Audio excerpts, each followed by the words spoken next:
چھوڑی تھیں، یعنی ان کی بہت ساری چیزیں، یعنی عمارتیں، کارخانے، کھیتیاں، یہ ساری کی ساری زمین میں موجود تھیں، لیکن آج ساری کی ساری چیزیں کھنڈرات بن گئی ہیں، اور کھنڈروں کے علاوہ آج وہاں پر کچھ بھی موجود نہیں۔ اللہ تعالیٰ اسی لیے فرماتے ہیں ان لوگوں کے بارے میں جو ان سے تعداد میں بھی زیادہ تھے، قوت میں سخت تھے، اور زمین میں بہت ساری یادگاریں چھوڑی تھیں، ان کے کیے کاموں نے انہیں کچھ بھی فائدہ نہ پہنچایا۔ یعنی فما اغنا میں یہاں پر ماں جو ہے استفہامیہ بھی ہو سکتا ہے کہ، اور نافیہ بھی ہو سکتا ہے، دونوں ترجمے ہو سکتے ہیں۔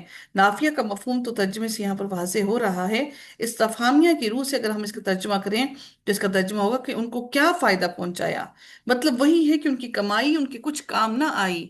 فما فما اغنا عنہم ما كانوا یکسبون، کہ جو انہوں نے کمائی کی وہ ان کے کیا کام آئی، کہ ان کی اس کمائی نے ان کو کیا فائدہ دیا، کہ اس کمائی کے سبب آج وہ کچھ بھی حاصل نہ کر سکے، آج وہ اللہ تعالیٰ کے سامنے فلاح نہ پا سکے، آج وہ کامیاب نہ ہو سکے۔ اصل کامیابی آخرت کی کامیابی ہے۔ انسان سمجھتا ہے کہ دنیا کا مال متاع، فائدہ، پیسہ، دولت، یہ سب کچھ دنیا کا حاصل کر لینا یہ کامیابی ہے۔ اصل کامیابی یہ نہیں، اصل کامیابی وہ کامیابی ہے جس میں ہم اپنے رب کو راضی کر لیں۔ ہم دیکھتے ہیں کہ بہت سارے لوگ ایسے ہیں جن کے بہت بڑے بڑے گھر ہوتے ہیں، بڑے بڑے بنگلے، بڑی بڑی گاڑیاں ہوتی ہیں، لیکن ان کے گھروں میں سکون میسر نہیں ہوتا۔ تو کیا وہ کامیابی ہے؟ وہ ہرگز کامیابی نہیں۔ وہ ہر قسم کا کھانا پکانے پر، کھانا بنانے پر قادر ہیں۔ اللہ تعالیٰ نے ان کو اتنی وسعتیں عطا کی ہیں کھانے کے لیے، اتنا مال اللہ تعالیٰ نے عطا کیا، لیکن وہ کھانا کھانے پر قادر نہیں۔ کھانا کھانے پر ان کو اللہ تعالیٰ نے ان کو ایسی ایسی بیماری میں مبتلا کر دیا کہ سوائے ایک مریض کے جو ایک ہاسپٹل کے بیڈ پر جو کھانا کھاتا ہے، وہی ایک امیر ترین انسان جو کہ بلینئرز ہیں، وہ بھی وہی سب کچھ کھانا کھاتے ہیں۔ تو یاد رکھیے کہ اصل کامیابی یہ ہرگز نہیں کہ انسان یہ سمجھ لے کہ مال حاصل کر لینا، متاع حاصل کر لینا یہ کامیابی ہے۔ یہ ہرگز ہرگز کامیابی نہیں۔ میرے رب نے پھر مزید ارشاد فرمایا، فَلَمَّا جَاءَتْهُمْ رُسُلُهُم بِالْبَيِّنَاتِ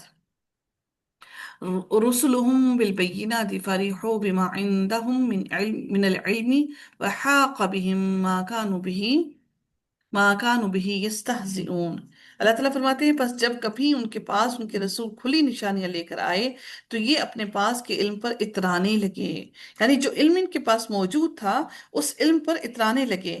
علم سے مراد ان کے خود ساختہ تہمات، ان کے وہ شبہات اور وہ باطل دعوے تھے جن پر انہوں نے استہزاء کیا، اور جس پر وہ اترانے لگے کہ ہمارے پاس تو علم زیادہ ہے، ہم زیادہ با علم ہیں، ہم زیادہ سمجھدار ہیں۔ مطلب یہ ہے کہ اللہ اور رسول کی باتوں کے مقابلے میں اپنے باتوں پر وہ اترانے لگے اور فخر کرنے لگے۔ بڑا ایک شدت سے تکلیف کی بات ہوتی ہے، یہ کل ہی کی بات ہے میرے سے جیسا ہوا کہ جب میں نے ان کو اللہ تعالیٰ کے کلام کی بات بتائی کہ اللہ رب العزت کا یہ حکم ہے، تو آگے سے یہ کہا کہ کوئی نئی بات لے آئی ہو، کس قسم کی فضول باتیں کر رہی ہو، یہ آج نئی باتیں شروع کر دی۔ صرف پہلی بات یہ دیکھیے کہ آپ نے قرآن کو کتنی مرتبہ زندگی میں ترجمے سے پڑھا۔ کیا کبھی قرآن کو کھول کر یہ دیکھا کہ اللہ رب العزت نے قرآن کے اندر آپ کو کیا حکم دیا ہے؟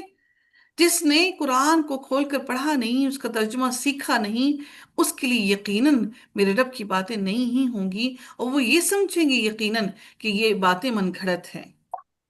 ان باتوں پر یقین رکھنے کے لیے، یقین کامل کے لیے، سب سے پہلا لی ضرورت کیا ہے کہ ہم سب کو ضرورت ہے کہ ہم اس کلام الہی کو اس کے ترجمے کے ساتھ سمجھنے کی کوشش کریں۔ صرف یہ نہیں کہ ہم نے اس کو پڑھ لیا کافی ہے، بلکہ ہمیں اس کے الفاظ کو سمجھنے کی ضرورت ہے۔ نہ صرف ہمیں بلکہ ہمیں اپنی آنے والی نسلوں کو بھی سمجھانے کی ضرورت ہے۔ پھر میرے رب نے اگلی آیت میں مزید ارشاد فرمایا، اور یہ صرف وہ ان کافروں کی بات نہیں ہو رہی، آج یہ مسلمان بھی اسی طرح سے استہزاء اڑاتے ہیں، اسی طرح مذاق اڑاتے ہیں، بالکل اسی طرح جس طرح سے وہ کافر اور منکر اڑاتے تھے۔ میرے رب نے پھر مزید فرمایا، فَلَمَّا رَأَوْا بَأْسَنَا قَالُوا آمَنَّا بِاللَّهِ وَحْدَهُ وَكَفَرْنَا بِمَا كُنَّا بِهِ مُشْرِكِينَ۔ اللہ تعالیٰ فرماتے ہیں کہ پس جب کبھی ان کے پاس ان کے رسول کھلی نشانیاں لے کر آئے تو یہ اپنے پاس کے علم پر اترانے لگے، اور پھر کیا ہوا کہ بالآخر جب جس چیز کا وہ مذاق اڑا رہے تھے وہی ان پر الٹ پڑی۔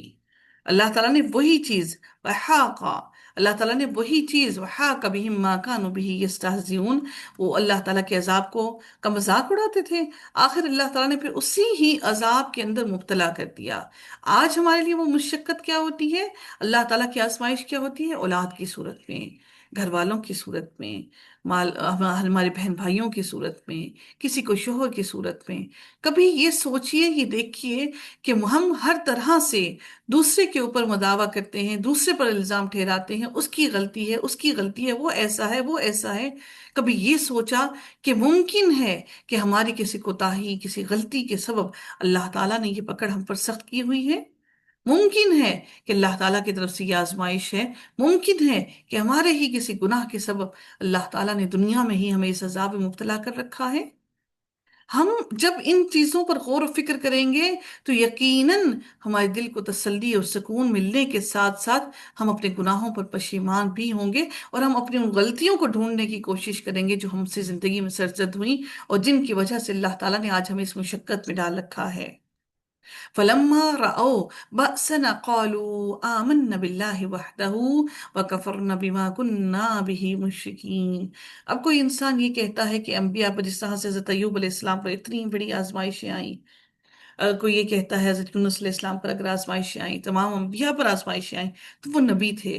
نبی ہونے سے قبل وہ انسان تھے، یاد رکھیے کہ وہ نبی ہونے سے قبل انسان تھے۔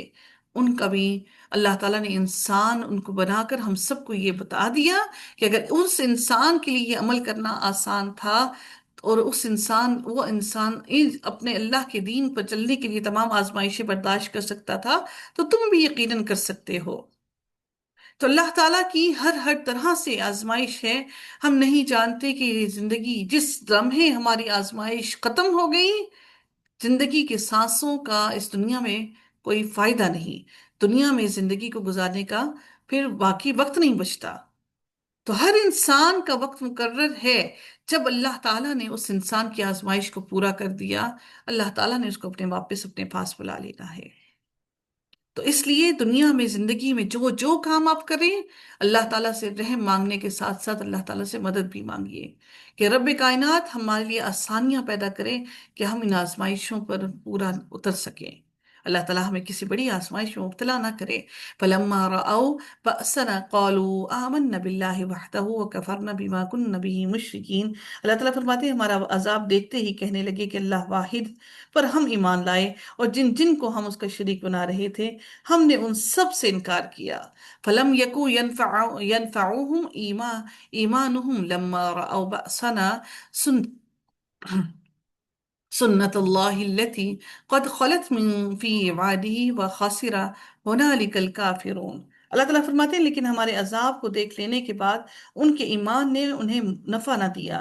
اللہ نے اپنے معمول یعنی مقرر کر اللہ نے اپنا معمول یہی مقرر کر رکھا ہے جو اس کے بندوں میں برابر چلا آ رہا ہے، اور اس جگہ کافر خراب حالت میں ہوں گے، ہنالک اسی جگہ پر خسارہ اٹھانے والے ہوں گے۔ یعنی اللہ کا یہ معمول چلا آ رہا ہے کہ عذاب دیکھنے کے بعد توبہ اور ایمان مقبول نہیں ہوتی، یعنی اللہ تعالیٰ عذاب جس پر جب ایک دفعہ نازل کر دے، اس کے بعد اللہ تعالیٰ کسی کی توبہ کو قبول نہیں کرتا۔ یہاں پر جو ذکر کیا گیا اور اس جگہ کافر خراب حالت میں خسارے میں ہوں گے، یعنی عذاب کے بعد ان پر واضح ہو گیا کہ اب سوائے خسارے اور ہلاکت کے ہمارے مقدر میں کچھ نہیں۔ اس لیے اللہ تعالیٰ نے یہاں پر واضح طور پر فرما دیا کہ اب جو کافر ہیں وہ اپنی خراب حالت میں اور خستہ حالت میں پائے جائیں گے۔